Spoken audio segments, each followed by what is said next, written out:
morning and welcome to another day one tutorial series video. My name is Patrick Hombo.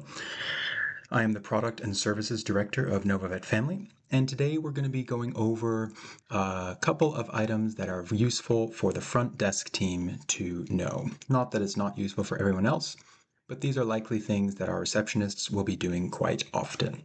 So what we're going to look at today is how to create a new client when leading into creating a new appointment, and how to use the various filters in the appointment list screen. So let's jump straight into it. Here we have our NovaVet portal, and we're going to go into VetifyPro here. You can see we have a couple appointments, test appointments, let's say waiting, but now we're going to go ahead and add a new appointment. So if it was a client who already been to VetifyPro, we can just type in, some name for the client, Jack Smith here, and we could click on the client here. However, on day one, no clients will be VetifyPro clients, so we're going to have to register a new client. So let's click register a new client. We can put anything in. Bob Smith, let's say his email is bob.smith@gmail.com, and we're going to put in whatever his phone number is. Okay. Then we're going to put in an address. We can say here, we can say bye. We don't need to put in a postcode, and we'll put in United Arab Emirates. So very easy. So that's the whole part of making the client. The client is now done. Now let's jump into the appointment details. So we'll pick the time when this guy is coming in, when Bob is coming in, let's say 2 p.m. Let's give him a vet. Let's say we'll put me as the vet, and we'll choose the appointment type. And so here, this doesn't affect anything, so you can choose what you would like, but today let's choose illness or concern. Okay, here we have uploading the previous history. This is a very important part. So here you will want to either download the clinical records from your practice management system and upload it here, or if the animal is coming from another clinic and they have sent via email the previous history of the animal, you can upload it here as well. You simply click here and upload PDFs just like normal, and you can upload multiple PDFs. So now we can see our new appointment here with our client Bob Smith, and we're waiting for some input. So let's click on here, and we can see that we've entered Bob Smith, but we haven't entered the animal. So let's click on Bob Smith here, and let's enter some information. So to enter the patient information, we click edit over here.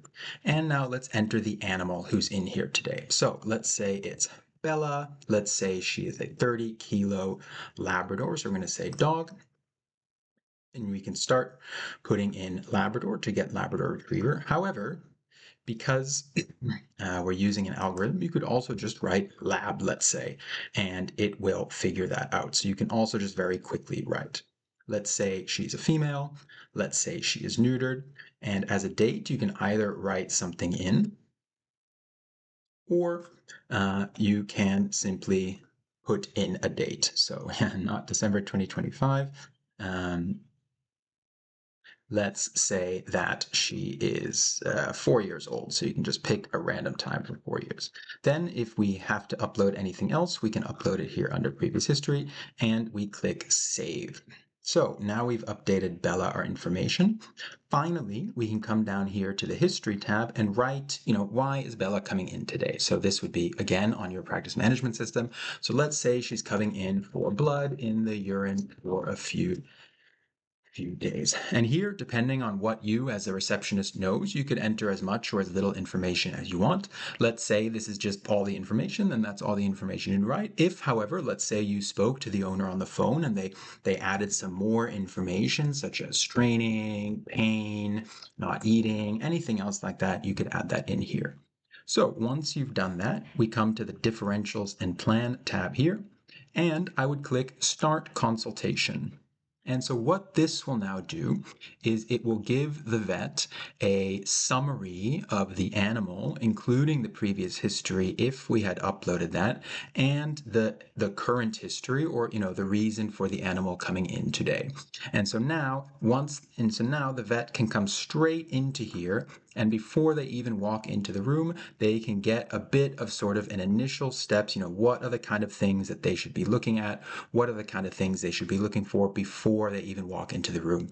And then the vet can jump right into updating VetifyPro with their own information. Okay, so that's how you set up a new client and a new appointment. And I would, and we would want to do this for a number of animals. So we could set up all these different animals for, the next couple hours of appointments, so that then when the vet is ready, they can just jump straight into the consult that they need. So finally, let's just look at these filters at the top here. So this one filters by veterinarian, very simple. So if we only wanted to look at Allison's appointments, we can just look at Allison's appointments. And then the other filters here, pretty self-explanatory. This looks at the different statuses of the appointment. And then finally, if we just want to look at today's appointments or all appointments. And so of course, if you need to find some previous history or the previous consult, you would look for all. Otherwise, it defaults to today. Okay, so that's it for today. Hope you enjoyed the video. See you in the next one.